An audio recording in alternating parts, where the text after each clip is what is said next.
His lawyer's face went white.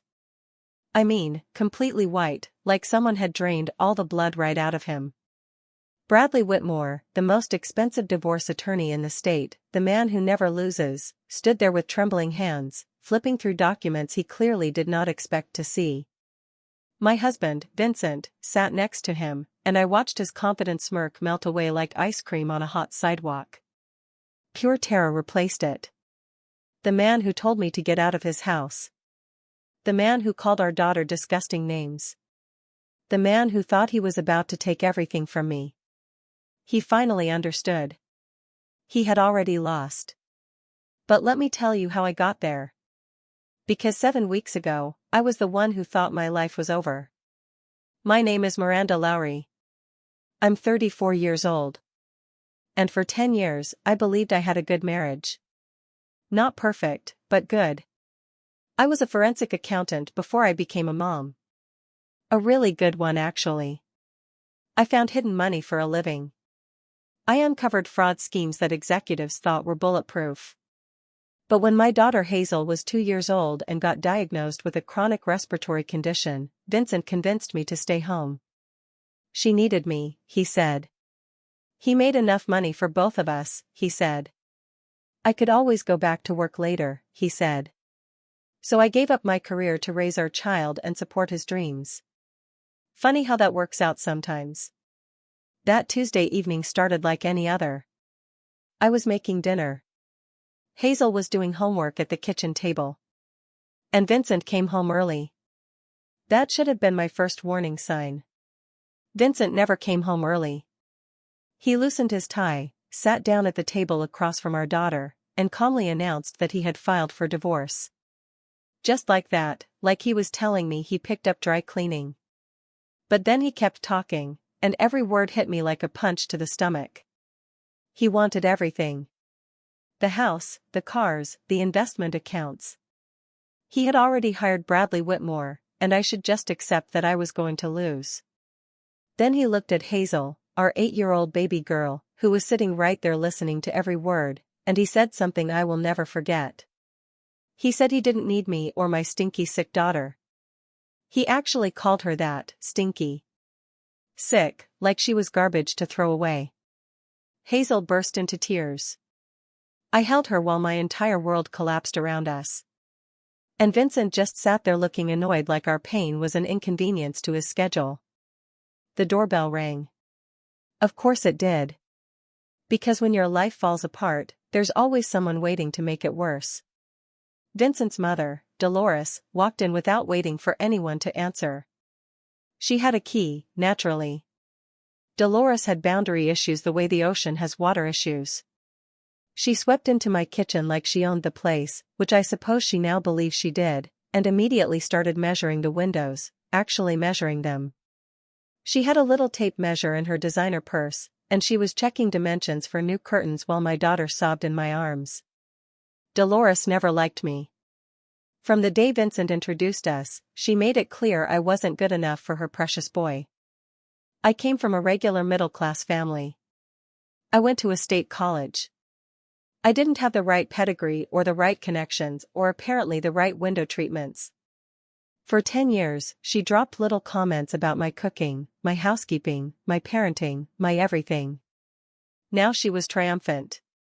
She told Vincent she was so proud of him for finally making the right decision. She said she always knew I was just after his money.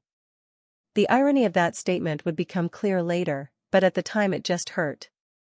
Vincent gave me 48 hours to pack my things and leave his house. His house. The house I had lived in for 8 years. The house where I raised our daughter. The house where I thought we were building a life together. 2 days to erase a decade. I didn't sleep that night. I sat in Hazel's room watching her breathe, listening to the slight wheeze that never quite goes away. And I tried to figure out how my life had fallen apart so completely. I thought about all the signs I must have missed. The late nights at the office, the business trips that seemed to happen more and more often, the way he looked at his phone and smiled at messages I never saw. I had been so focused on being a good mother that I forgot to notice I was becoming an invisible wife. The next morning, while packing boxes in my bedroom like a guest who had overstayed her welcome, I found something. A bank statement that had fallen behind Vincent's nightstand probably months ago. I almost threw it away with the dust bunnies, but old habits die hard. And when you spend years analyzing financial documents, you can't help but look at numbers. Something was wrong. The account balance was way too small. I knew roughly what Vincent earned. I knew our monthly expenses. The math didn't work. There should have been at least 3 times this amount in savings. Where was the rest of our money? I tucked that statement into my purse. At the time, I didn't know why. Maybe instinct, maybe hope, maybe just the forensic accountant in me refusing to let a discrepancy slide. But that crumpled piece of paper would change everything. Vincent stood by the door as I loaded the last boxes into my car. Hazel was already buckled in the back seat, clutching her stuffed rabbit and looking confused about why we were leaving our home. Vincent didn't hug her goodbye. He didn't even look at her. He just checked his watch like we were making him late for something more important. Probably a golf game or his girlfriend, though I didn't know about her yet. I drove away from the house I had paid for, the life I had built, and the man I thought I knew. My daughter asked me when we were coming back home. I didn't have an answer, but I had that bank statement. And I had 10 years of professional training that Vincent had apparently forgotten about. Before we continue, if you're enjoying this story, please subscribe and tell me in the comments where you're watching from and what time is it there. I see every single comment and I appreciate each one of you so much. Your support means the world to me. Vincent wasn't satisfied with just ending our marriage. He wanted to destroy me completely. Within days, our mutual friends stopped returning my calls. One of them finally admitted why. Vincent had been telling everyone I was mentally unstable. He said I had substance abuse problems. He hinted that I might be an unfit mother. 10 years of being a devoted wife and mom, and suddenly I was the villain of my own story. I found out later he had been building this narrative for months. Little comments at dinner parties, concerned whispers to neighbors. He was laying the groundwork for his perfect divorce before I even knew there was a problem. The man should have been a novelist instead of a real estate developer with that kind of creative fiction skills. But the worst part came in the mail 3 weeks before Vincent even filed for divorce. An explanation of benefits from our health insurance company informing me that Hazel was no longer covered. He had removed her from his policy. My daughter, who needs regular treatments for her respiratory condition, who requires medication every single day, suddenly had no insurance. The first pharmacy bill arrived at our tiny rental apartment. I stared at the number and felt physically sick. That was more than our monthly rent for one prescription. This wasn't just about money anymore. This was about my daughter's health. Vincent was using our child as a weapon, and he didn't even have the decency to care if she got hurt in the crossfire. I think that's when something shifted inside me. Fear started turning into something else, something sharper. I met with a divorce attorney that week, a nice woman with a cluttered office and sympathetic eyes. She looked at my case, looked at Vincent's lawyer's name, and her face fell.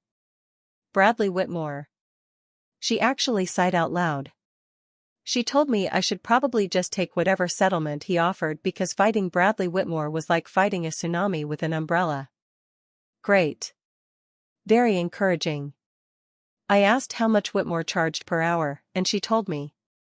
I calculated that just sneezing in that man's presence probably cost about $500. A few days later, I had to go to Vincent's office.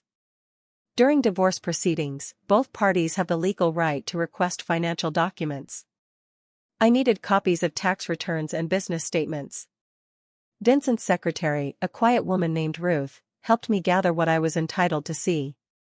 She had kind eyes and a nervous habit of looking over her shoulder, but I barely noticed her that day because of what I saw through Vincent's office door. There she was, Tiffany Vance.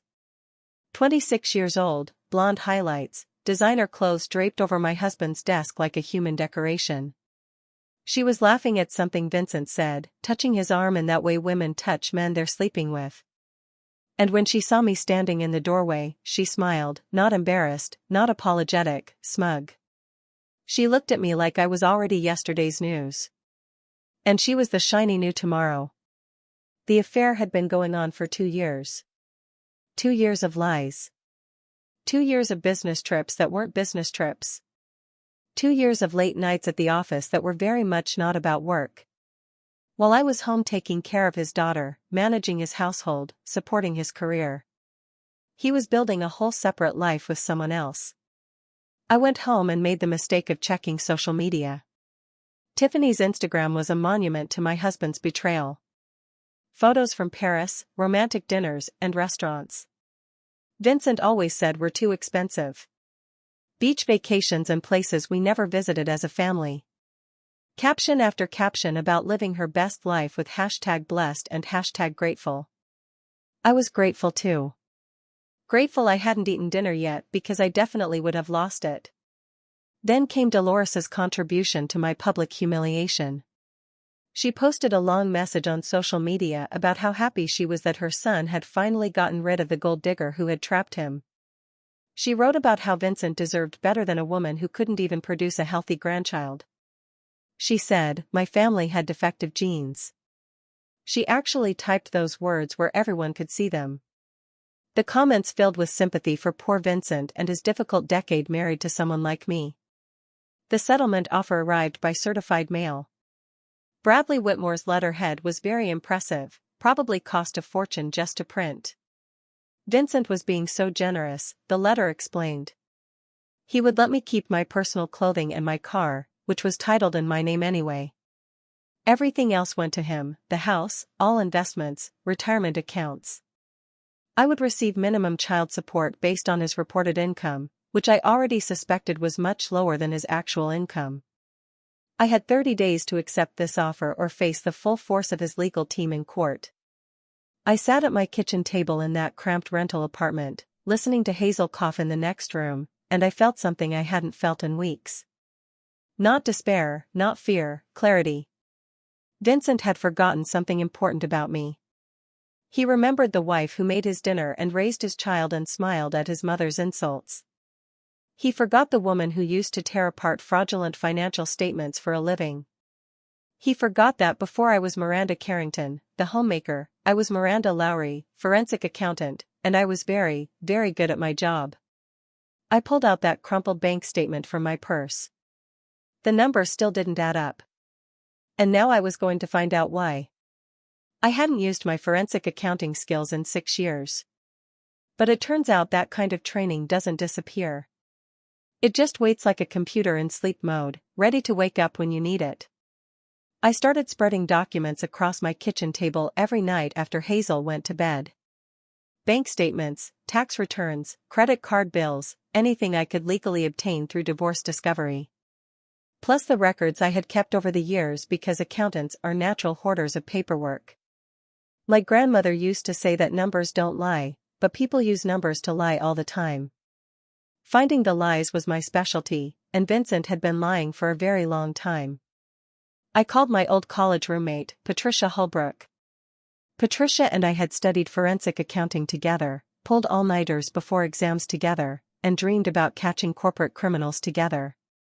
She had stayed in the field and built a successful practice. When I explained my situation, she didn't hesitate. She said analyzing my husband's shady finances sounded like her idea of a perfect Friday night, and she was absolutely in. Patricia came over with wine, takeout Chinese food, and a legal pad. We spread everything out on my living room floor like a financial crime scene.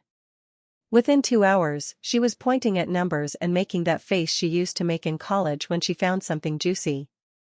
She told me my husband was either terrible at math or hiding a lot of money. I told her Vincent was actually excellent at math. She smiled and said, then we were going to have some fun. Meanwhile, Vincent escalated his attacks. His lawyer filed a motion for full custody of Hazel. The reasoning made me want to scream. Vincent claimed I was financially unstable and couldn't provide proper care for a child with medical needs. The man who removed his own daughter from health insurance, who called her stinky and sick, now wanted full custody. He didn't want to be a father.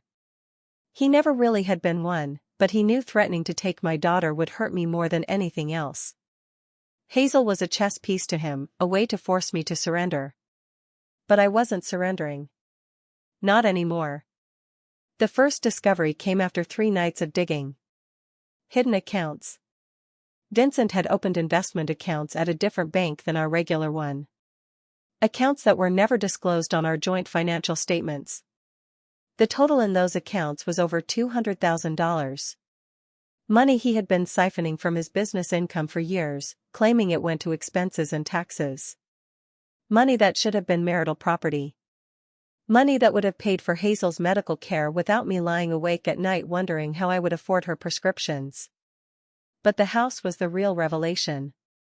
The house Vincent kept calling his house, the one he was so eager to keep in the divorce. I remember when we bought it. I was 7 months pregnant with Hazel and having complications. The doctor had put me on bed rest. Vincent said he would handle all the closing paperwork. He brought me documents to sign and I signed them because I trusted my husband completely. What a cute, naive thing I was back then. My grandmother had passed away in our first year of marriage. She left me $200,000. It was the most money I had ever had, and I wanted to use it to build something meaningful. We put $175,000 down on our house, my money, my inheritance. I have the bank transfer records. I have the closing statement showing that amount as the down payment. But when I finally looked at the deed, really looked at it, my name wasn't there. Vincent had put only his name on the title. He had taken my grandmother's money, used it to buy a house, and then made sure I had no legal ownership of it. I called Patricia at midnight to tell her. She asked if I had proof of the payment. I told her I had bank records, the original transfer, and closing documents showing the exact amount. She said Vincent was either incredibly arrogant or incredibly stupid, possibly both, and that we were going to bury him. But we found more. So much more. A shadow company registered in Delaware. Offshore accounts in places I couldn't pronounce. A pattern of transactions that looked exactly like textbook embezzlement. Vincent wasn't just hiding money from me. He was hiding money from his own business partners. He was committing fraud on a scale that went way beyond divorce court. I thought about his partners, nice men I had met at company dinners over the years. They had families, too. They trusted Vincent. He was stealing from all of us. My grandmother also taught me to always keep emergency money separate. A secret savings account that nobody knows about, she would say, because you never know when life will surprise you. I had $8,000 in an account Vincent never knew existed. It wasn't much, but it was mine, and it was about to become the foundation of my fight back. I also still had my professional certifications. I had kept them current over the years, doing occasional online courses during nap times and quiet evenings. I told myself it was just in case I ever wanted to work again. Now, I realized some part of me had always known this day might come. The accountant in me had been preparing for disaster even when the wife in me believed in forever. The evidence was growing. The pieces were connecting. But I needed help to put it all together in a way that would hold up in court. I needed a lawyer who wasn't afraid of Bradley Whitmore. I needed someone who would see what I saw. A path to victory hidden in Vincent's own arrogance. And I found her. Her name was Camille Ortega. And she worked out of a small office above a bakery downtown. No fancy reception area, no intimidating artwork, just a desk covered in case files, and a woman who looked at me like she already knew I was going to win. Patricia had found her through professional connections. Camille had been practicing family law for 22 years, and she had beaten Bradley Whitmore twice. He still pretended not to remember her name at bar association events, which she found absolutely delightful. I couldn't afford her normal rates. I was honest about that from the start. But Camille looked through the evidence Patricia and I had compiled, and her eyebrows went up higher and higher with each page. When she finished, she leaned back in her chair and smiled. She said she would take my case on partial contingency, a small retainer now, And a percentage of whatever we won because we were absolutely going to win. She called Vincent's case a house of cards built on quicksand during an earthquake. I liked her immediately. Patricia's loan covered the retainer. $8,000 from my grandmother's secret fund covered initial filing fees and document preparation. My grandmother had been gone for 9 years, but she was still saving me. I think she would have appreciated the poetry of that. Camille's first instruction surprised me. She told me to act defeated. Let Vincent think he had already won. Cry at the right moments, seem confused by legal procedures, make his lawyers comfortable in their arrogance. The more confident they became, the sloppier they would get. And sloppiness leaves evidence. So, I played the role of the overwhelmed housewife who didn't understand big, complicated legal things. When Vincent's lawyer sent intimidating letters, I responded with meek requests for more time. When Vincent himself called to gloat about his inevitable victory, I let my voice shake. He told me I should just accept his generous offer and save myself the embarrassment of losing in court. I said I was thinking about it. He laughed and said that was the smartest thing I had done in years. Meanwhile, I was building a case that would end his career. Patricia and I worked every night. We documented every hidden account. We traced every suspicious transfer. We calculated every dollar that should have been marital property, but somehow ended up in Vincent's secret portfolios. The total wasn't $200,000 anymore. When we finished counting, it was over $600,000. $600,000 hidden from our marriage, hidden from the IRS, hidden from his own business partners. My husband wasn't just a cheater. He was a criminal. The evidence about Tiffany was almost funny. Almost. Vincent had bought her a car, a very nice car that cost more than I spent on Hazel's medical care in 3 years. He bought her jewelry, including a necklace worth $4,000 that I remembered seeing on the credit card statement and asking about. He told me it was a client gift. He also rented her an apartment so they could have their private romantic getaway spot 15 minutes from our family home. The receipts for all of this were in his business expense records, which he had claimed as tax deductions. So, he wasn't just cheating on his wife. He was cheating on the IRS, too. They tend to frown on that sort of thing. Then, Ruth came forward. Ruth, the quiet secretary with the kind eyes who had helped me gather documents that day at Vincent's office. She called me one evening, voice barely above a whisper, and asked if we could meet somewhere private. We sat in a coffee shop across town where nobody would recognize us, and she told me everything. Ruth had worked for Vincent for 9 years, almost as long as his company had existed. She had watched him build his business, watched him charm investors, and watched him slowly transform into someone she didn't recognize. She had seen the fraudulent invoices. She had processed the suspicious wire transfers. She had filed the paperwork for the shell company in Delaware. For years, she told herself it wasn't her business. She needed the job. She was a single woman approaching retirement with no safety net. But 5 years ago, Ruth's daughter went through a divorce, a terrible one. Her daughter's husband was wealthy and connected, and he took everything. Her daughter lost her home, lost custody of her kids for 6 months, almost lost her mind. Ruth watched her own child suffer while a powerful man used the legal system as a weapon. Sound familiar? When Ruth saw Vincent filing for divorce, saw how he talked about me and Hazel, something broke inside her. Or maybe something finally healed. She had been keeping copies of documents for years, just in case, she told herself. Just in case someone ever needed them. She handed me a folder that was 3 in thick.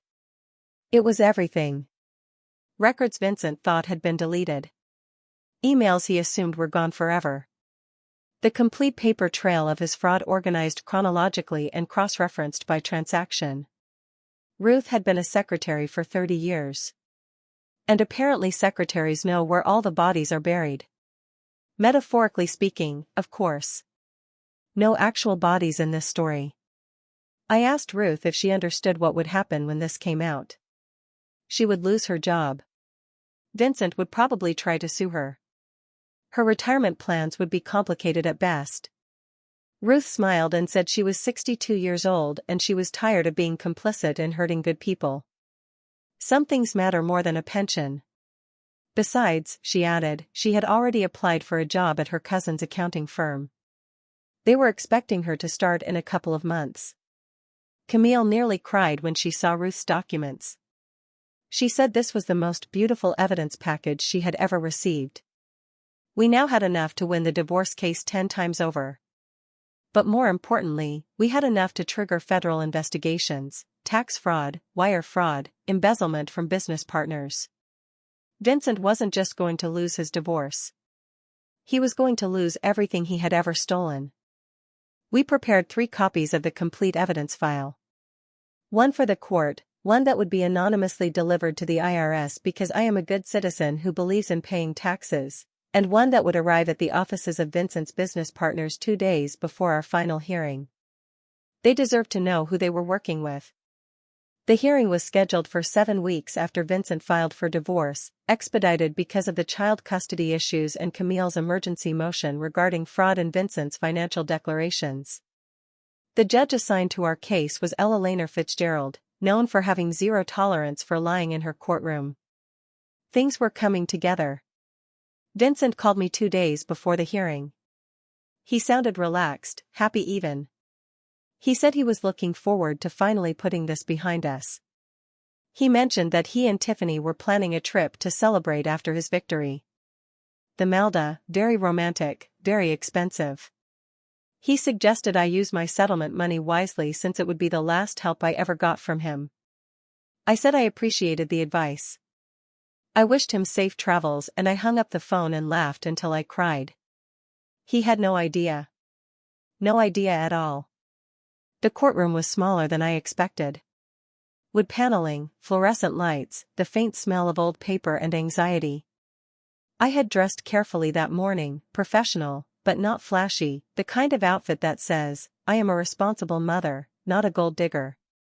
Camille had coached me on this. Appearances matter, especially in family court. Vincent arrived with Bradley Whitmore like they were walking into a victory party. Expensive suits, confident smiles, the easy body language of men who had never lost anything important. Whitmore carried a leather briefcase that probably cost more than my monthly rent. Vincent winked at me across the courtroom, actually winked like this was all a fun game. He had already won. Dolores sat in the front row of the gallery wearing a dress that screamed, "Look how wealthy and superior I am." She had a small notebook, probably planning to write down every humiliating detail of my defeat to share with her friends later. Tiffany was there too, a few rows back, checking her phone and looking bored. I wondered if she had started packing for the Malda yet. And there, in the back of the gallery, sat 3 men I recognized from company events, Vincent's business partners. They had received their evidence packages 2 days ago. They had not told Vincent they were coming. Their faces were completely unreadable, which was somehow more terrifying than open anger. If you're still here with me, I just want to say thank you for listening to my story. If it's touching your heart, please take a second to hit that like button and maybe share this with someone who needs to hear it. Your support keeps me going and I'm so grateful for every single one of you. Now, let me tell you what happened next. Judge Fitzgerald entered and everyone rose. She had gray hair pulled back in a severe bun and reading glasses perched on her nose. She looked like a librarian who had seen too much nonsense in her life and had no patience left for any more. I liked her immediately. Whitmore presented Vincent's case first. He painted a picture of a successful businessman burdened by an unstable wife who had contributed nothing to their marriage. He talked about Vincent's generous settlement offer.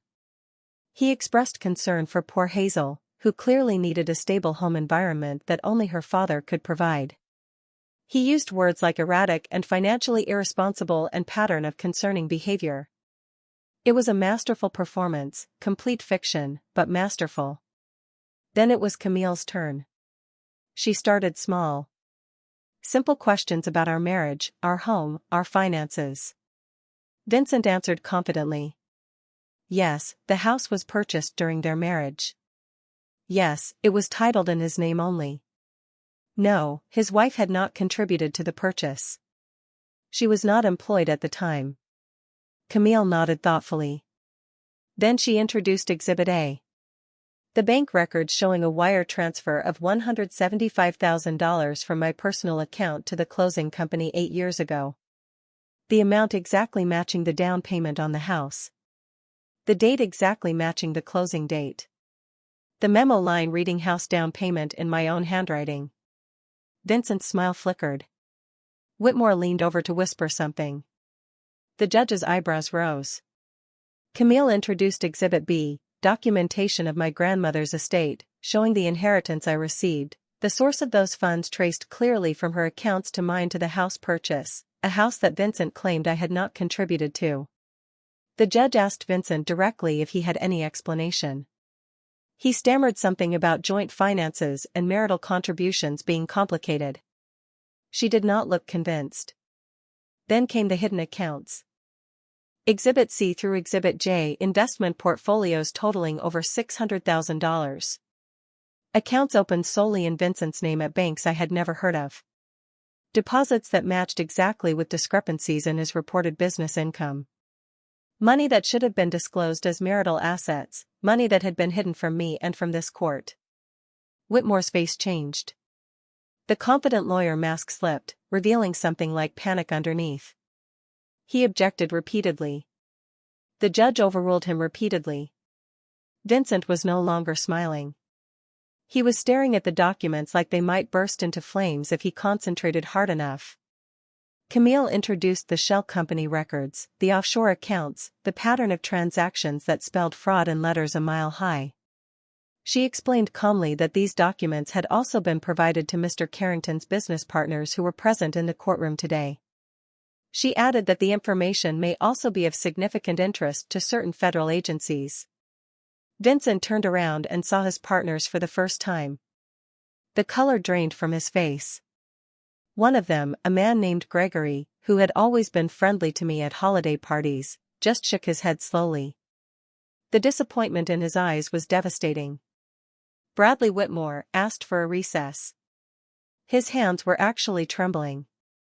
The legendary lawyer who never lost, who charged $500 just to think about your case, was coming apart at the seams. Judge Fitzgerald denied the recess. She wanted to see where this was going. Camille introduced the evidence of Vincent's affair, the car he bought for Tiffany, the apartment he rented for their meetings, the jewelry, including that $4,000 necklace, all claimed as business expenses, all deducted from taxes. She noted that this appeared to constitute tax fraud in addition to marital fraud. I glanced at Tiffany. She was no longer looking at her phone. She was looking at the exit. Survival instinct finally kicking in. I suppose she slipped out of the courtroom quietly, probably realizing that the Maldives trip was not going to happen and that being associated with Vincent Carrington was about to become very uncomfortable. Dolores sat frozen in her seat, mouth hanging open slightly. The notebook lay forgotten in her lap. This was not the story she had planned to tell her friends. Vincent tried to speak. He said this was all lies, all fabrications, that I had somehow manufactured evidence to destroy him. Judge Fitzgerald cut him off. She had seen a lot of cases in her career. She said people lied to her all the time. But the audacity of lying this extensively, this brazenly while committing fraud against a spouse, business partners, and the federal government simultaneously was genuinely impressive. And not in a good way. She looked at Vincent the way you look at something unpleasant stuck to your shoe. Then she looked at me and for just a moment I saw something like respect in her eyes. Judge Fitzgerald's ruling was everything I had dreamed of and more. Full custody of Hazel to me. The house which I had paid for with my grandmother's inheritance transferred entirely to my name. 70% of all marital assets awarded to me due to Vincent's fraud, hidden accounts, and perjury before the court. Full child support calculated on his actual income, not the fake numbers he had reported. Medical expenses for Hazel covered completely, and Vincent was ordered to restore her health insurance immediately, retroactive to the day he had removed her. The man who said he wanted everything was about to lose everything. The man who told me to get out of his house was now legally required to get out of my house. The man who called his daughter stinky and sick would spend the next 10 years paying for her care, whether he liked it or not. But the court ruling was just the beginning of Vincent's collapse. The federal investigation started within 3 weeks. Tax fraud is not something the IRS takes lightly, especially when it's documented this thoroughly. His assets were frozen pending investigation. His passport was flagged. The Malda would have to wait, possibly forever. His business partners filed their own lawsuit. Embezzlement from a partnership is a serious matter. And Gregory and the others were not feeling forgiving. They wanted their money back, plus damages. Vincent's lawyers, plural now, because Whitmore had mysteriously developed a scheduling conflict that prevented him from continuing representation, were billing hours they would probably never collect. Dolores stopped posting on social media. Her friends had seen the court documents, which were public record. The gold digger story didn't hold up well when everyone could read about her son's $600,000 in hidden accounts and his ongoing federal investigation. I heard through mutual acquaintances that she had taken down all her posts about the divorce and was telling people she had always had concerns about Vincent's character. Some things never change. Tiffany disappeared from Vincent's life approximately 45 minutes after the court ruling. The apartment he had rented for her was in his name, and with his assets frozen, rent was no longer being paid. The car was repossessed 2 weeks later. I don't know where she went, and I found that I genuinely did not care. She was a symptom, not the disease. Vincent had plenty of problems that had nothing to do with her. Ruth retired on schedule. She sent me a card congratulating me on my victory with a pressed flower from her garden tucked inside. She wrote that her daughter had cried happy tears reading about the case and that sometimes justice really does win. I framed that card. It sits on my desk at my new job because yes, I went back to work. It turns out that forensic accountants who can uncover massive fraud schemes are in high demand. Patricia recommended me to several firms and I had 3 job offers within a month. I chose the one with the best health insurance and the most flexible schedule for a single mom. My skills had been sleeping for 6 years, but they woke up ready to work. Hazel and I moved back into our house. I let her pick new colors for her bedroom, and she chose purple with silver stars. We adopted a cat from the shelter because Hazel had always wanted one, and Vincent had always said no. She named him Biscuit, and he sleeps at the foot of her bed every night. Her breathing is better now. Regular treatment, proper medication, a stable home where she feels safe and loved. She still asks about her father. Sometimes I tell her the truth in age-appropriate ways. He made some bad choices. He has to deal with the consequences.